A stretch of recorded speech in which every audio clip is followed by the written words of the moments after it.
Sa ngalan ng Ama, ng Anak at ng Espiritu Santo. Amen. Ang pagkapalan ng ating Panginoong Hesukristo, ang pag-ibig ng Diyos Ama, at ang pakikipagkaisa ng Espiritu Santo, naway sumainyong lahat.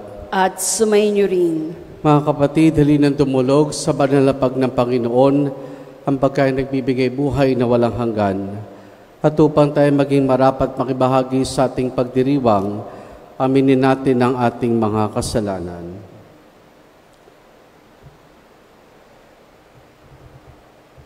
Inaamin ko sa makapangyarihang Diyos at sa inyo mga kapatid, na lubha akong nagkasala sa isip, sa salita at sa gawa, at sa aking pagkukulang. Kaya isinasamo ko sa mahal na Birheng Maria, sa lahat ng mga anghel at mga banal, at sa inyo mga kapatid na ako'y panalangin sa Panginoong ating Diyos. Kaawaan tayo na makapangyarihang Diyos, patawarin tayo sa ating mga kasalanan at patnubayan tayo hanggang sa buhay na walang hanggan. Amen. Amen.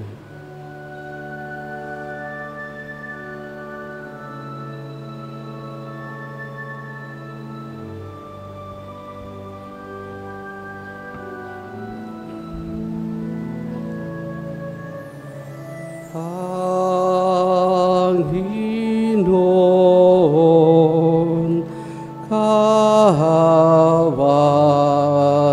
mo kami.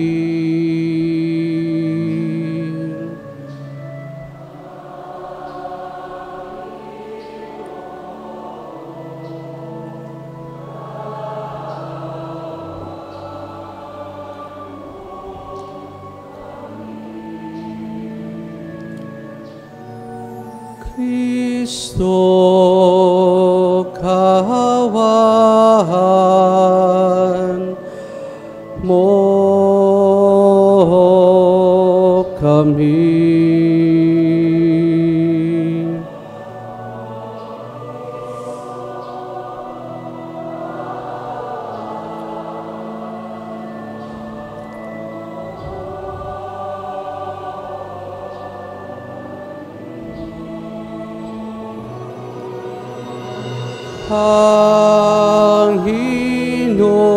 Panginoon, kahawan mo kami.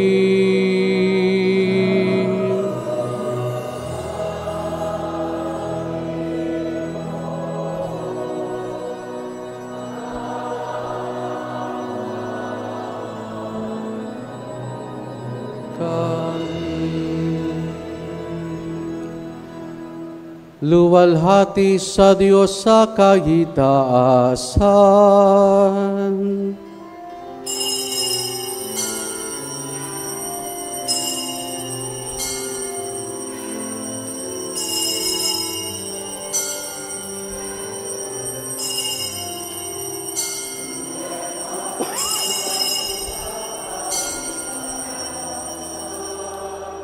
Kaloob sa lupa, kapayapaan, pinupuri ka't ipinagdaranghal, sinasamba ka namin sa dakila mong kalwalhatian. Panginoon naming Diyos, Hari ng langit, Amang makapangyarihan, Panginoong Hesukristo, bugtong na anak ng Diyos, Kordero ng Ama, ikaw na nag-aalis ng mga kasalanan ng sanlibutan. Tanggapin mo ang aming kahilingan, ikaw na naluklok sa kanan ng Ama. Maawa ka sa amin, ikaw lamang ang banal, Panginoong Hesukristo, kasama ng Espiritu, sa walhati ng Ama, Amen. Amen. Amen. Amen. Manalangin tayo. Ama naming makapangyarihan, ginawa mo maging uliran sa pagmamalasakit sa kapwa ang paring si San Juan Maria Vianney. Pakundangan sa kanyang huwarang pamumuhay at pagdalangin, mapagmalasakitan nawa namin ang kapwa-tao alang-alang sa pag-ibig ni Kristo para sila'y aming maakit sa iyo. At kaysa nila ay aming marating ang kaluhatian mo sa pamamagitan ni Jesus kasama ng Espiritu Santo magpasawalang hanggan. Amen. Sa unang pagbasa, nagbigay ng tinapay mula sa langit ang Panginoon bilang tugon sa pagrereklamo ng mga Israelita kay Moises.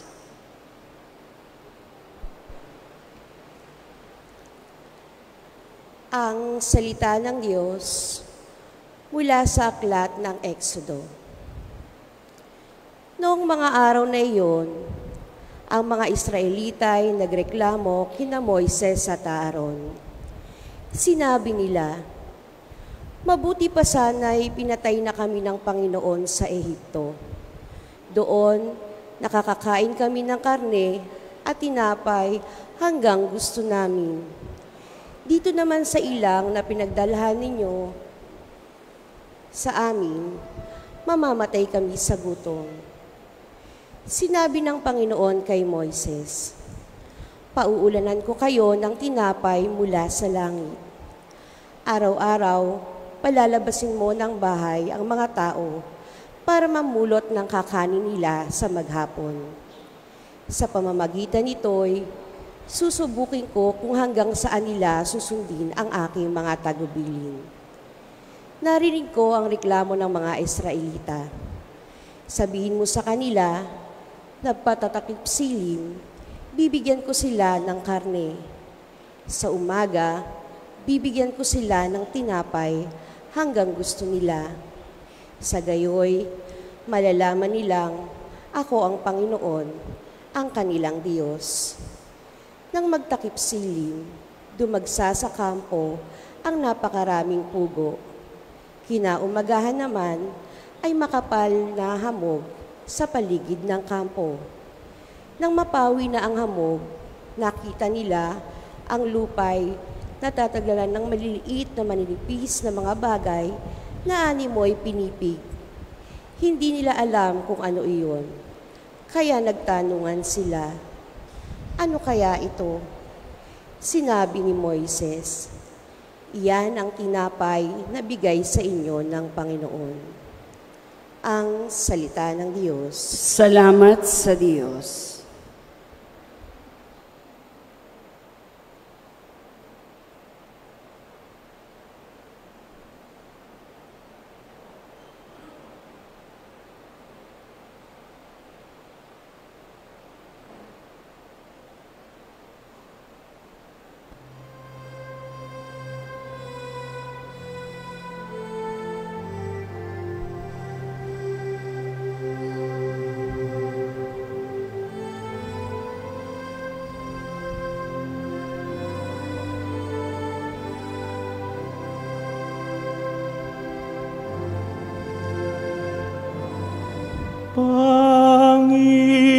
Panginoon ang nagbigay ng pagkaing bumubuhay.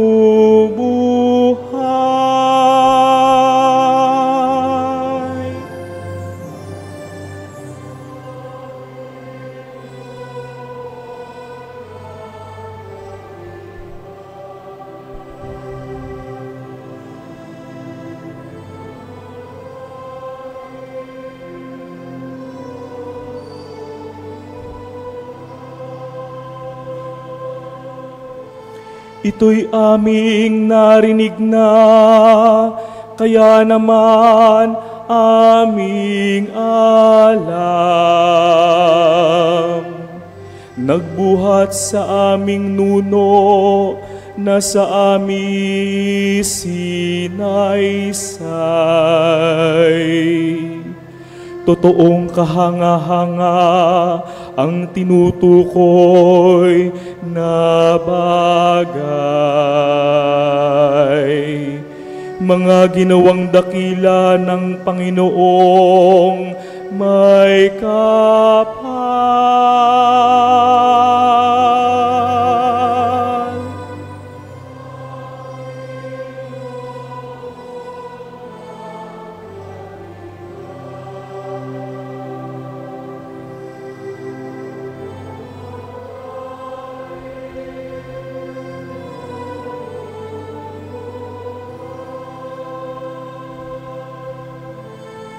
Gayunpaman, itong Diyos nag-utos sa kalangitan, at ang mga pinto nito'y agad-agad na nabuksan. Bunga nito ang pagkaibumuhos na parang ulan. Ang pagkain nilang mana sa kanila'y ibinigay.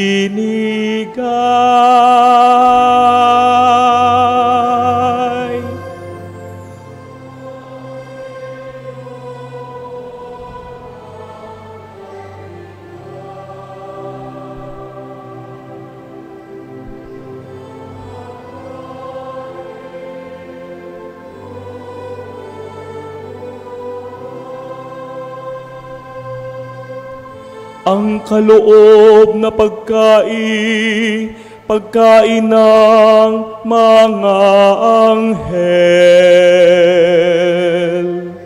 Hindi sila nagkukulang, masagana kung dumating. Inihatid sila ng Diyos sa banal niyang lupain. Sa bundok niyang inagaw, sa kalabang naniniil.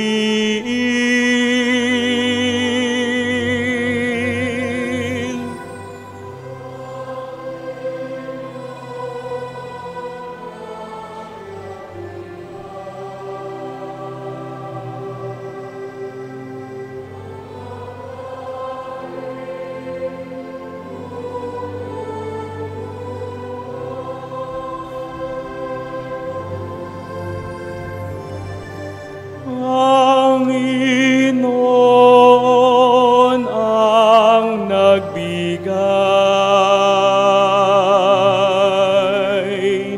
ng pagkaing bumubuhay.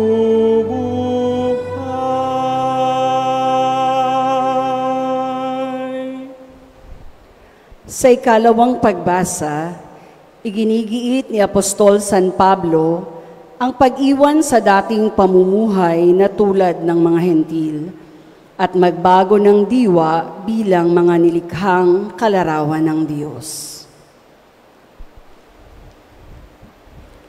Ang salita ng Diyos mula sa sulat ni Apostol San Pablo sa mga taga-Efeso. Mga kapatid, sa ngalan ng Panginoon, ito ang sinasabi ko't iginigiit. Huwag na kayong mamuhay na gaya ng mga hentil. Walang kabuluhan ang kanilang iniisip. Hindi ganyan ang natutuhan ninyo kay Kristo. Kung talagang pinakinggan ninyo ang aral niya at naturuan kayo ng katotohanang na kay Jesus. Iwanan ninyo ang dating pamumuhay. Hubarin na ninyo ang dating pagkatao na napapahamak dahil sa masasamang pita. Magbago na kayo ng diwa at pag-iisip, at ang dapat makita sa inyo'y ang bagong pagkatao na nilikhang kalarawan ng Diyos, kalarawan ng kanyang katuwiran at kabanalan. Ang salita ng Diyos. Salamat sa Diyos. Sa mabuting balita, ipinakikilala ni Jesus ang sarili bilang ang pagkaing nagbibigay buhay na bumaba mula sa langit.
Alleluia, alleluia, alleluia, alleluia, alleluia.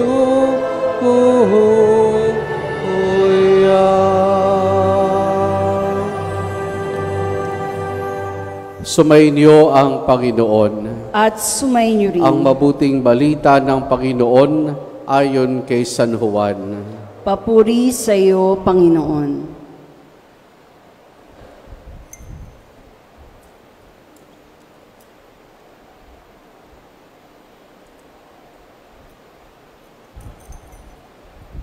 Noong panahong iyon nang makita ng mga tao na wala na si Jesus ni ang kanyang mga alagad sa lugar na kinainan ni Jesus ng tinapay, sila'y sumakay sa mga bangka at pumunta rin sa Capernaum upang hanapin si Jesus. Nakita nila si Jesus sa ibayd ng lawa at kanilang tinanong, Rabay, kailan pa kayo rito? Sumagot si Jesus, sinasabi ko sa inyo, hinahanap ninyo ako, hindi dahil sa mga kababalaghang nakita ninyo, kundi dahil sa nakakain kayo ng tinapay at nabusog. Gumawa kayo hindi upang magkaroon ng pagkain nasisira, kundi upang magkaroon ng pagkain hindi nasisira at nagbibigay ng buhay na walang hanggan. Ibibigay ito sa inyo ng anak ng tao sapagkat siyang binigyan ng kapangyarihan ng Diyos Ama. Kasi tinanong nila, ano po ang dapat naming gawin upang aming maganap ang kalooban ng Diyos? Itong pinagagawa ng Diyos sa inyo, manalig kayo sa sinugo niya, tugon ni Jesus. Ano pong kababalaghan ang maipapakita ninyo upang manalig kami sa inyo? Ano po ang gagawin ninyo? Tanong nila. Ang aming mga magulang ay kumain ng mana sa ilang ayon sa nasusulat. Sila'y binigyan niya ng pagkain mula sa langit, dugtong pa nila. Sumagot si Jesus, dapat ninyong malamang hindi si Moises ang nagbigay sa inyo ng pagkain mula sa langit, kundi ang aking Ama. Siya ang nagbibigay sa inyo ng tunay na pagkain buhat sa langit, sapagkat ang pagkain bigay ng Diyos ay yung bumaba mula sa langit at nagbibigay buhay sa sanlibutan. Ginoo, wika nila, bigyan po ninyo kaming lagi ng pagkain iyon. Ako ang pagkain nagbibigay buhay, sabi ni Jesus. Ang lumalapit sa akin ay hindi na magugutom, at ang nananalig sa akin ay hindi na mauuhaw kailanman. Ang mabuting balita ng Panginoon. Pinupuri ka namin, Panginoong Hesukristo. Magandang umaga po sa inyong lahat. Magandang umaga. Happy Sunday po. Happy Sunday po. Pakibati mga tabi natin, Happy Sunday. Sila po ay ating intihan. Happy Sunday po sa ating lahat. Mga kapatid, sa papatuloy po nating pakikinig at pagninilay sa ika-6 na kabanata ng Ebanghelyo ayon kay San Juan, ay ating ngayon natunghayan ang kasunod ng nangyari noong nakaraang linggo na kung saan matapos mapansin ni Jesus na kukunin siya ng mga tao upang gawing hari ay umalis siya. At dahil sa kanyang pag-alis, anong ginawa ng mga tao? Siya ay sinundan, siya ay hinanap. At dito makikita natin sa pagpapalitan ng kuro-kuro ng Panginoon at hindi ng mga tao, ang ilang mahalagang bagay na tinuturo sa atin bilang mga Katoliko. Una, ang unang paalala sa bawat sa atin ay hanapin natin kung ano talaga ang mahalaga. Hanapin natin kung ano talaga ang mahalaga. Yung mga tao, hinanap ang Panginoon. Pero bakit nila hinanap ang Panginoon? Dahil sa sila ay nakakain at nabusog. Kinuot pa nga nila yung naging karanasan ng kanilang mga ninuno sa ilang na pinakain ng Diyos ng mana. Didig nato ngayon natin sa unang pagbasa. Kaya ang sinabi sa kanilang Panginoon na ito, hinahanap ninyo ako, hindi dahil sa mga kababalagang nakita ninyo, bagkus sinanap ninyo ako, dahil kayo ay nakakain at nabusog. At kinuha ng Panginoon ng pagkakataong ito upang unti-unti imulat ang mga sumusunod sa Kanya, ang managhanap sa Kanya sa isang mahalagang katotohanan na magiging bahagi ng buhay nila at bahagi ng ating inang simbahan. Kaya anong sabi sa kanila ni Jesus? Gumawa kayo, hindi para magkaroon ng mga pagkain na sisira, kundi para magkaroon ng mga pagkain hindi na nasisira at hindi na kayo magugutom ni mauhaw. Para ba sinasabi ng Panginoon sa kanila at sa atin, ito ang mahalaga na maranasan ninyo. Mga kapatid, tayo mga tao, marami tayong hinahanap. Hindi lamang ho tayo nakakaranas ng pagkagutom, ng pagkauhaw, bagkus marami tayong hinahanap. May mga tao na naghahanap ng pagmamahal. May mga tao naghahanap ng magpapatawad. May mga tao na naghahanap ng kaganapan ng kanilang mga pangarap sa buhay, ng pangunawa mula sa tao. At meron ding mga tao na patuloy nilang hinahanap ang kanilang mga sarili. Kumbaga, marami tayo mga hinahanap. Pero ito mga kapatid, pansinin po ninyo, minsan yung talagang mahalaga, yun yung natatabunan. Sa dinami-dami nating mga pangailangan hinahanap sa buhay, kung ano yung mahalaga, iyon ang natatabunan na hindi ganun kahalaga. Ano pong ibig kong sabihin? Paano po yun? Meron pong isang kwento tungkol sa isang pamilya. Yung tatay naghahanap buhay. Minsan, umuwi ang tatay na pagod. Sinalubong siya ng kanyang anak. At nagtanong ang kanyang anak, Tay, bakit po kayo nagtatrabaho? Bakit po kayo nagtatrabaho? Ang sagot nung tatay, anak, nagtatrabaho ako nang sa gayon, makakain ka ng masarap na pagkain. Ang sagot nung anak, Tay, masarap nga ang pagkain, hindi ko naman kayo kasalo. Sumagot ulit yung tatay, nagtatrabaho ko anak, para sa gayon, mabili ko yung mga damit na gusto mo, yung magaganda. Sumagot ulit yung anak, medyo bibo yung anak, Tay, nasusuot ko nga iyan, hindi ko naman kayo nakakasama sa pamamasyal. Sumagot ulit yung tatay, anak, nagtatrabaho ko upang mabili ko yung mga gusto mong laruan. Sumagot ulit yung anak, Tay, gusto ko ikaw ang makasama ko sa paglalaro. Gusto ko makasama ka sa paglaro, gusto ko makasama ka sa pamamasyal, gusto kong makasabay kita sa pagkain. Para ba dun sa kwentong iyon, iminumulat tayo ng mga bata, ng batang iyon, kung ano talaga ang mahalaga. At kung anong mahalaga, yun yung pagkakataong natatabunan. Hindi natin napapansin. Pangalawa,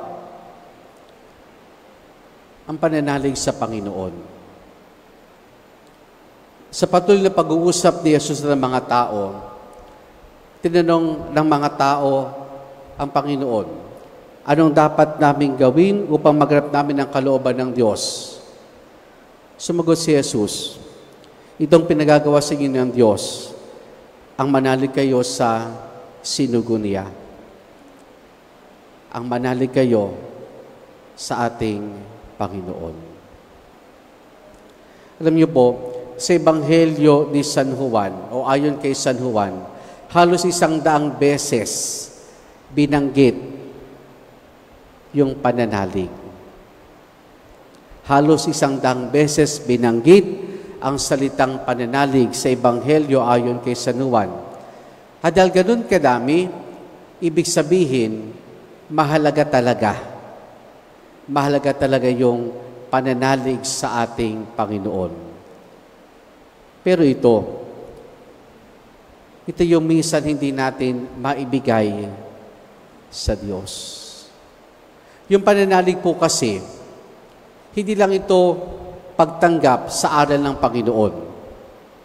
Hindi lang ito pagkakaroon ng kaalaman tungkol sa turo ng Panginoon, kundi ang pananalig ay commitment. Ang pananalig ay commitment. At ito mga kapatid, may mga pagkakataon sa ating buhay na hindi nating kayang totaling ibigay sa ating Panginoon. Para lamang tayo mga tao ng kapanahunan niya na hinanap ang Panginoon dahil sila ay nakakain at nabusog. Ang Diyos ay hindi parang ATM na kapag nakuha na natin ang gusto natin, iiwan na natin. Parang yung ex mo, matapos makuha sa iyo, iniwan ka lang. Ang gusto ng Diyos, commitment. Ngayon, para masabi nating may commitment tayo, meron pang isang mahalagang aspeto sa commitment. At kinakailangan meron ito parati. Kasi pag wala, mahirapan tayong mag-commit. Parang riles ng tren. Di ba ang riles ng tren, parating dalawa? Hindi pwedeng isa. Dahil kapag isa lang, hindi tatakbo ang tren o madidiskaril ang tren. So ano pa yung isang aspetong mahalaga sa commitment? Ito, love. Love. Ang taong handang mag-commit, handang magmahal. Ang taong nagmamahal, handang mag-commit. Manalig tayo sa Panginoon. At panghuli po, ang pagkain po, madalas ito ginagawa ng mga Pilipino, pinipicturan. Punta kasi isang fancy restaurant, o kain na, nakinagay na yung pagkain, pipicture muna, tapos post sa social media, parang sopas. Ang pagkain, kinakain, hindi pinipicturan. Marami pa rin sa mga Pilipino, sa online mass pa rin nagsisimba. Pero alam niyo, yung mga online mass, yung live streaming mass, para sa mga may sakit iyan. Dahil hindi na nila kayang pumunta sa simbahan. O dahil kaya sa mga nakatatanda na talagang hindi na kayang lumabas pa ng bahay. Pero marami pa rin ganon. Sa madidinig mo, 3 beses pa nga ako nagsimba, live streaming. Yung isa sa St. Peter's Basilica, si Popa nagmisa. Yung isa sa Manila Cathedral. Yung isa sa Basilica ng Santo Niño sa Cebu. Minsan sasatisfied na tayo diyan. Kung kaya naman po magsimba, magsimba. Bakit? Kasi nung sinabi ni Jesus na akong pagkain nagbibigay buhay, hindi naman niya binigay yung picture niya. kundi mismong siya. Siya mismo ay nandoon. Siya mismo ang tinatanggap natin sa misa. Halimbawa po ganito, nagutom ka, natamad ka lumabas, so nagpa-deliver ka, tumawag ka sa isang fast food. Sabi mo, ito order mo, burger, fries, spaghetti, and chicken. Solved na. Sabi, within 10 minutes or within 30 minutes, darating. So yun nga, bago maglumipas yung 30 minutes, dumating. Tapos, nung dumating yung delivery boy, sabik ka na, nagugutom ka na, ang ibinigay sa'yo, picture. Picture ng manok, spaghetti, fries, at burger. Solve ka na ba doon? Solve ka na ba doon? Hindi. Kaya kung kaya natin magsimba, magsimba. Hinihintay tayo ng Panginoon ang pagkaing nagbibigay buhay. Hanapin natin at alamin ang talagang mahalaga. Manalig tayo sa Panginoon bilang pagkaing nagbibigay buhay. Amen.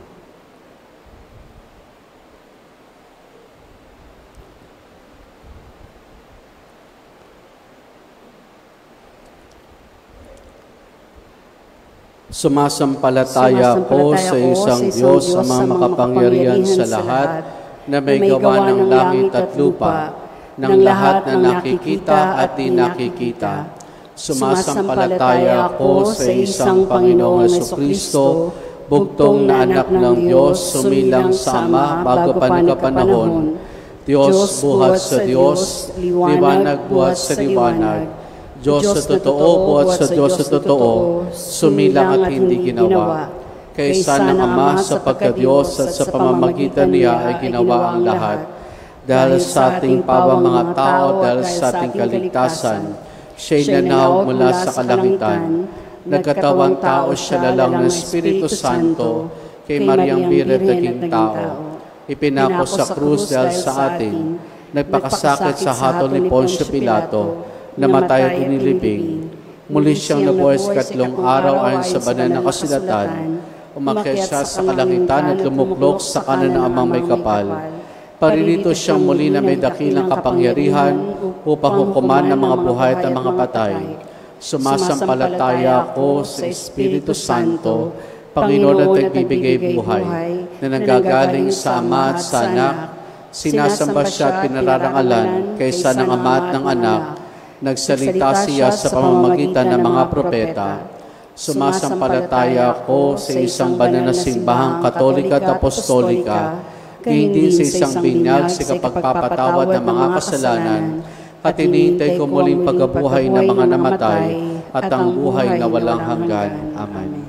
Mga kapatid, hindi lamang kababalaghan at kabusugan at dinudulot ni Kristo sa atin, kundi pagkain nagbibigay buhay na walang hanggan. Ating isamo, Panginoon ng buhay, dinggin ang aming panalangin. Panginoon ng buhay, dinggin ang aming panalangin.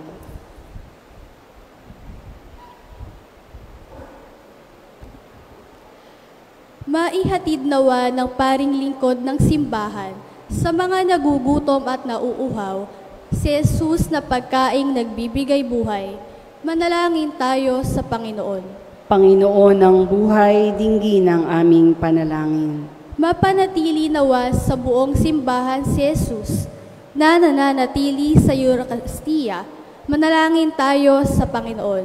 Panginoon ng buhay, dinggin ang aming panalangin. Matighaw nawa ng pagkaing nagbibigay buhay ang gutom at pagkauhaw ng mundo. Manalangin tayo sa Panginoon. Panginoon ng buhay, dinggin ang aming panalangin. Mapanumbalik nawa ng katawan ni Kristo ang kalusugan ng mga nararatay sa karamdaman. Manalangin tayo sa Panginoon. Panginoon ng buhay, dinggin ang aming panalangin. Ibangon nawang muli ang mga nahimlay na nakinabang sa pagkaing nagbibigay buhay na walang hanggan. Manalangin tayo sa Panginoon. Panginoon ng buhay, dinggin ang aming panalangin.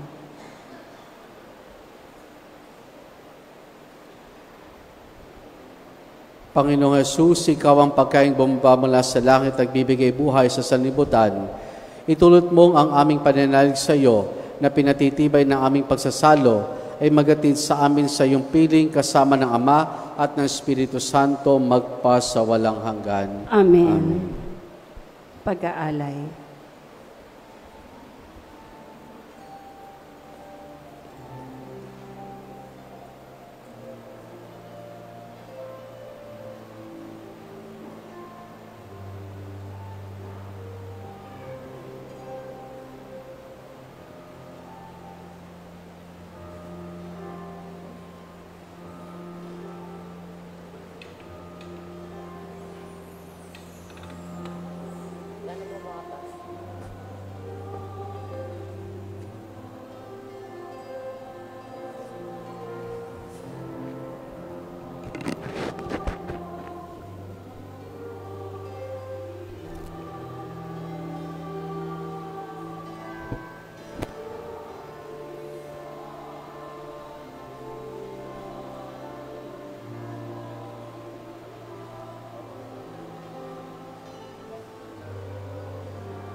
Manalangin kayo mga kapatid upang ang paghahain natin ay kalugdan ng Diyos amang makapangyarihan. Tanggapin nawa ng Panginoon itong paghahain sa iyong mga kamay sa kapurihan niya at karangalan sa ating kapakinabangan at sa buong sambayanan niyang banal. Ama naming lumikha, para mo ng awa gawin mong banal ang mga alay naming yusan ng kalugdan at kami gawin mong hain sa'yo laging nakalaan sa pamamagitan ni Jesus kasama ng Espiritu Santo, magpa sa walang hanggan. Amen. Sumainyo ang Panginoon. At sumainyo rin. Taas sa Diyos sa inyong puso at diwa. Itinaas na namin sa Panginoon. Pasalamatan natin ang Panginoong ating Diyos. Marapat na siya'y pasalamatan. Ama naming makapangyarihan, tunay nga marapat na ikaw ay aming pasalamatan sa pamamagitan ni Jesus na aming Panginoon. Siya ang talagang dakil at lagi mong kinalulugod na paring naghahain para sa sansinukob, titong pag-aalay na tangi mo binukod. Ang pagdiriwang sa huling hapon ay paghahain niya para sa tanan upang alalahanin namin pagsaluhan. Ang laman niya inihain upang lahat ay buhayin. Ang dugo niya ay dumanak ng lahat ay mapatawad. Kaya kaisa ng mga anghel, magsisiawit ng papuri sa nang walang humpay sa kalangitan, kami nagbubunyi sa iyong kadakilaan.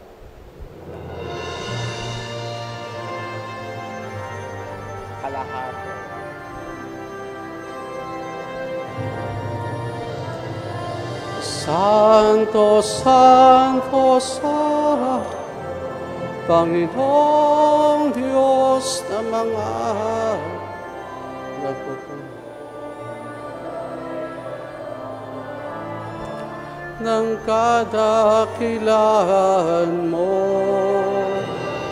Hosana, Hosana, Hosana sa kahitaasan. Pinagpalang naparirito sa ngalan ng Panginoon. Hosana, Hosana, Hosana sa kahitaasan.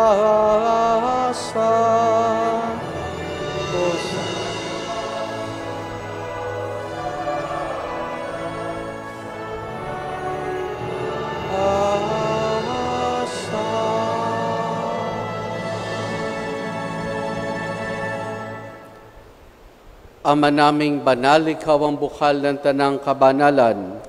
Kaya't sa pamamagitan ng iyong Espiritu, gawin mong banal ang mga kaloob na ito upang para sa amin, maging katawan at dugo ng aming Panginoong Hesukristo. Bago niya pinagtiis ang kusang loob na maging handog, hinawakan niya ang tinapay, pinasalamatan kaniya, pinaghati-hati na yon. Iniabot sa kanyang mga alagad at sinabi, tanggapin ninyo lahat ito at kanin itong aking katawan na ihahandog para sa inyo.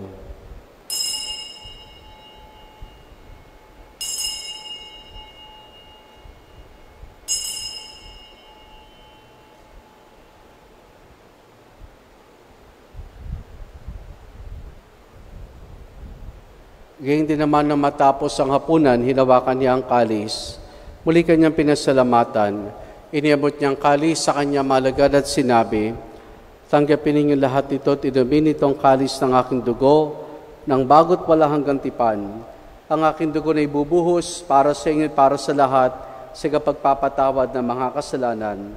Gawin ninyo ito sa pag-alaala sa akin.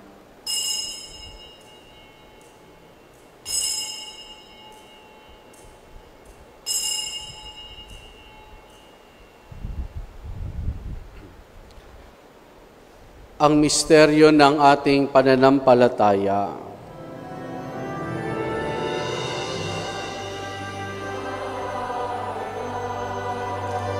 Na namatay ang iyong anak, nabuhay bilang Mesiyas,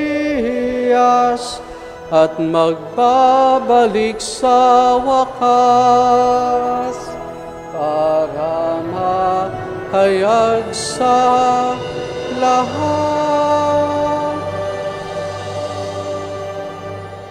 Ama, ginagawa namin ngayon ang pag-alaala sa pagkamatay at muling pagkabuhay ng iyong anak, kaya tiniyalay namin sa iyong tinapay na nagbibigay buhay at ang kalis sa kakaloob ng kaligtasan.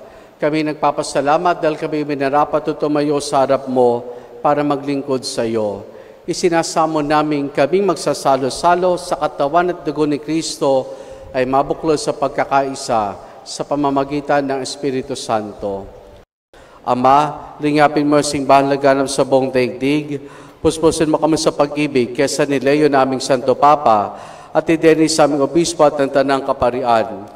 Alalahanin mo rin mga kapatid naming nahimlay na may pag-asang sila'y muling mabubuhay, gayon din ang lahat ng mga pumanaw at mga kaluluwa sa purgatorio. Kaawan mo sa patuloyin sa iyong kaliwanagan. Kaawaan mo at pagindapati kaming lahat na makasalo sa iyong buhay na walang wakas. Kaysa ng mahal na Birheng Maria, Ina ng Diyos, ang kanyang kabiyak ng puso si San Jose, kaysa ng mga apostol ni San Juan Bautista, San Juan Maria Vianney, at ang lahat ng mga banal na namuhay dito sa daigdig ng kalugod-lugod sa iyo, may pagdiwang nawa namin ang pagpupuri sa kararangal mo sa pamamagitan ng iyong anak na aming Panginoong Heso Kristo.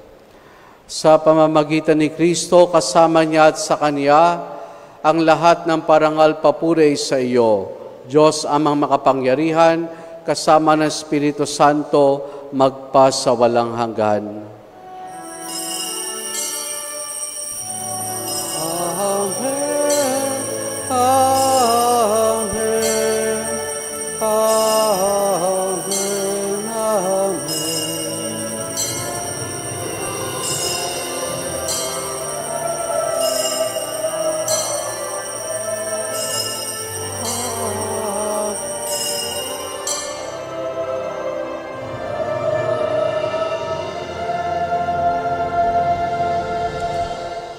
Sa tagubilin mo ng kagagaling na utos sa turo ni Jesus na Panginoon natin na Diyos, ipahayag po natin ng lakas loob.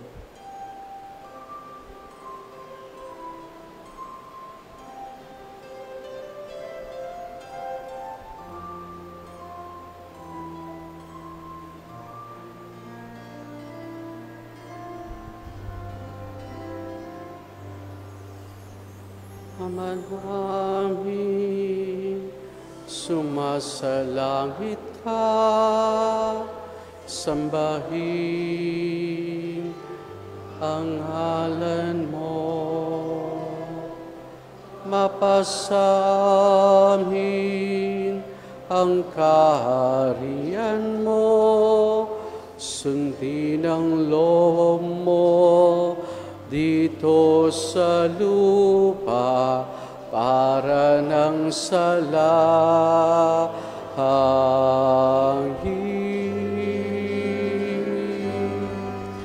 Bigyan mo kami ngayon ng aming kakanin sa araw-araw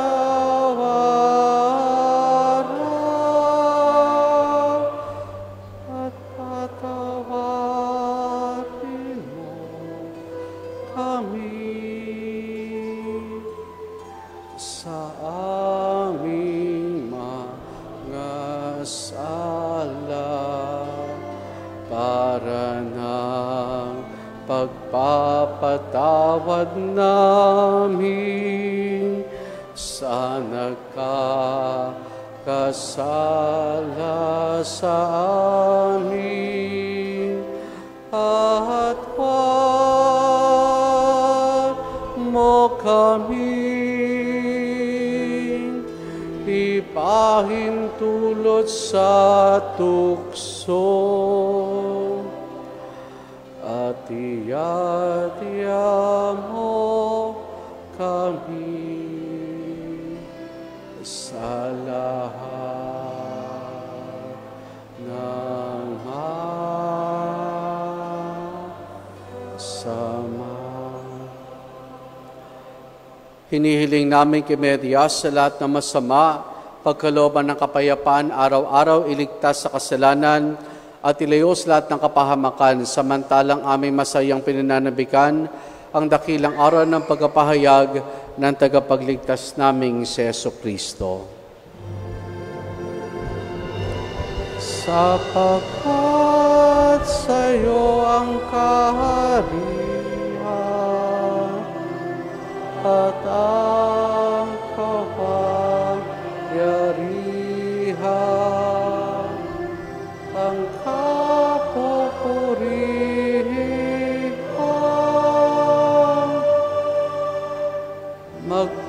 magpakailanman. Amen. Panginoong Jesucristo, sinabi mo sa mga apostol, kapayapaan ang iniwan ko sa inyong aking kapayapaan ibinibigay ko sa inyo. Tunghayan mong aming pananampalataya at huwag ang aming mga pagkakasala. Pagkalooban mo kami ng kapayapaan at pagkakaisa ayon sa iyong kalooban, kasama ng Espiritu Santo magpa sa walang hanggan. Amen. Ang kapayapaan ng Panginoon ay lagi nawang sumainyo. At sumainyo rin. Mga kapatid, maghangad at magbahagi po tayo ng kapayapaan ni Jesus sa isa't isa. Peace be with you po.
Narito si Jesus, ang kordero ng Diyos. Siya nag-aalis sa mga kasalanan ng salibutan. Mapalad ang mga inaaniyahan niya makiisa sa kanyang banal na piging. Panginoon, hindi ako karapat-dapat na magpatuloy sa iyo, ngunit sa isang salita mo lamang ay gagaling na ako.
Sumainyo ang Panginoon At sumainyo rin. at pagpalain tayong lahat ng mabutit mapagmahal na Diyos Ama, Anak at Espiritu Santo. Amen. Naialay na natin ang pagdiriwang ng banal na misa. Humayo tayo, taglayang kapayapaan pag-ibig ng Panginoon. Salamat sa Diyos. Purihin po natin ang ating Panginoon.